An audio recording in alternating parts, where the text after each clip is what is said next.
Sinubukan namin akitin ang tatlong bundok na Mount Tugu, Mount Cabo at Mount Cabuan o mas kilala bilang Kayapa Trilogy.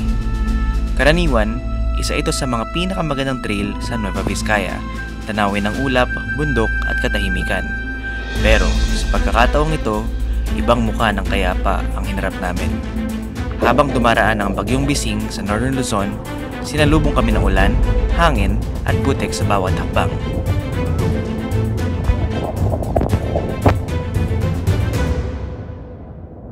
Bagyong Bising. Tropical Depression Bising na. Bagyong Bising. Bagyong Bising. Na Bagyong Bising.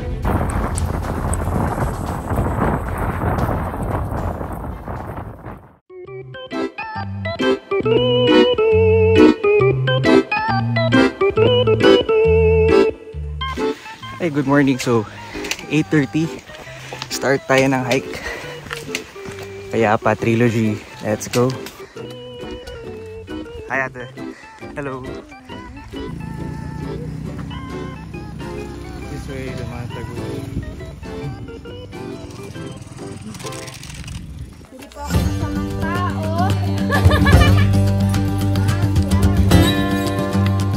Ang unang aakitin na bundok sa trilogy na ito ay ang Mount Tugu.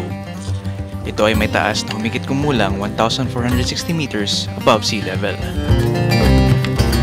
Yan, nilabas na ni Ate Joanna yung ano niya, mahiwagang umbrella. Spray.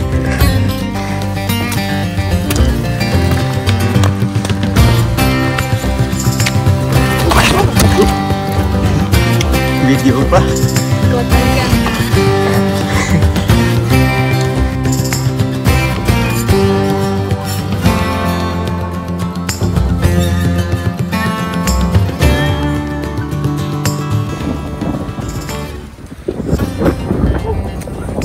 Lakas ng hangin.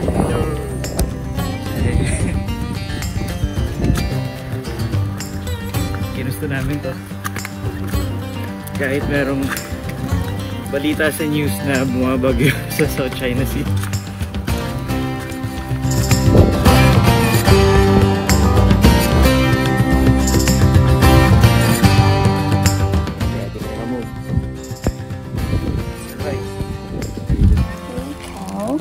Mga ligaw na ano dun. Hello. Oh my gosh. Hello. Makikiraan lang po sa bundok. Hi. Yung kapatid mo.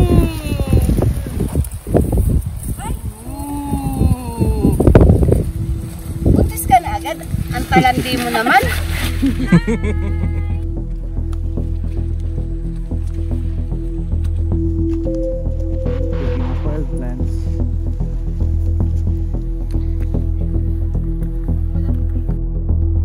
Akala namin tapos na lahat ng pagsubok, pero hindi pa pala. May isa pa kaming kailangan harapin. Ang pinakamahirap sa lahat, ang pag-iwas sa mga tae ng kalabaw sa trail. Laki! Dami!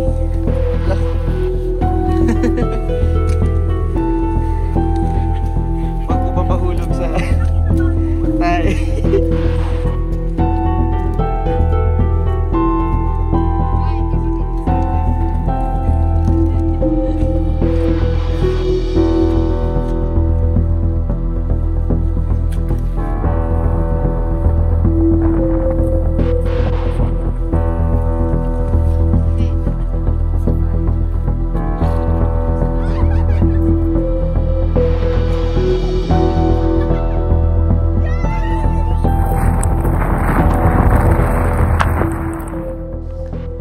Ayon sa mga lokal, merong mitolohiya dito. Sinasabi na ang pangalang Tugu ay hango sa isang alamat ng isang dalaga mula sa tribong Iwak na tumakas at ninais maging bato kaysa pumasok sa matrimonyong ayaw niya. Sa tuktok ng bundok may malaking bato na sinasabing siya mismo, si Tugu, naging bahagi ng bundok na nagdala ng kanyang pangalan. Welcome to Mount Tugu.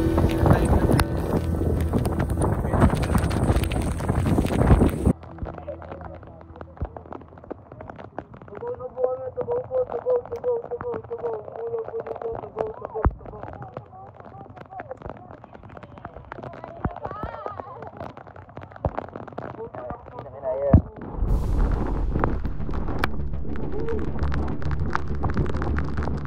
So,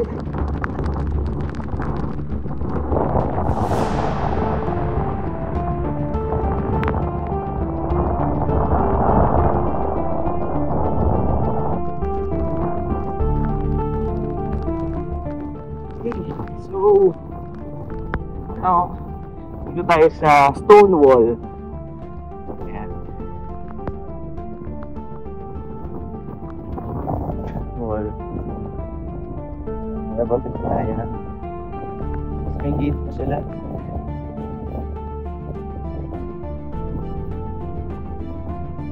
Bakit kayo gumawa dito ng ganito? Ba't may Stonewall? Ito, parang bahay ng baka. Ah, bahay ng baka. Okay. Dito nila kukulong yung baka para... bahay lang pala ng baka. So, stone house. House.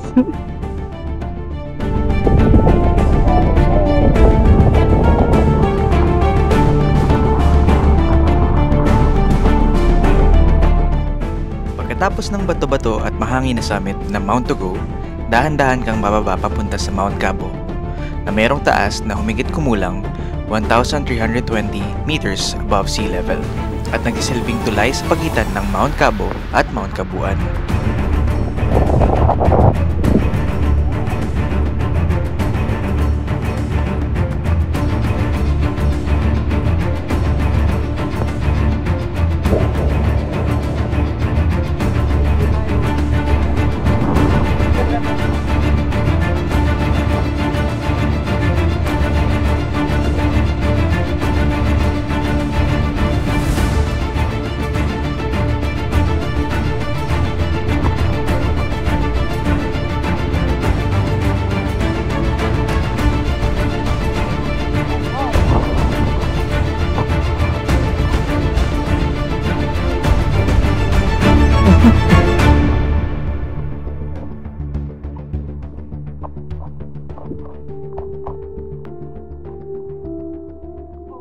Kain po. Durog na durog na. Jolly hotdog. On top of Mount Cabo. Matapos namin ma-experience ang unos ng malakas na hangin at ulan, tila tumigil ang lahat.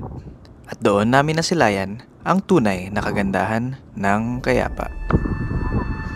And nagpakita si Mount Cabo. Thank you. Ganda ng view.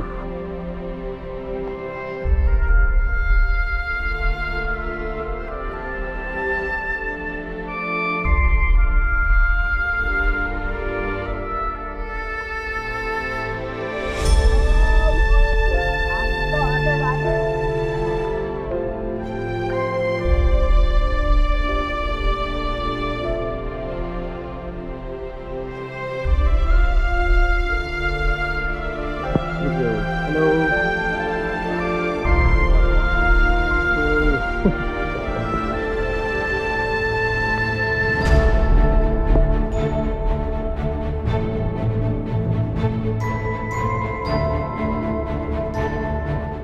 Matapos naming magpahinga sa tanawin ng ridge at damuhan ng Mount Cabo, ngayon ay oras na para harapin ang huling pagsubok ng aming trilogy. Aakyat na kami papunta sa Mount Cabuan na nakatala sa humigit kumulang 1,410 meters above sea level.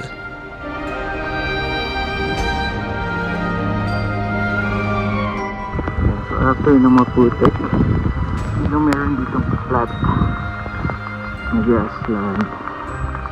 Hanggang sa tabi. Wow, yan ang so.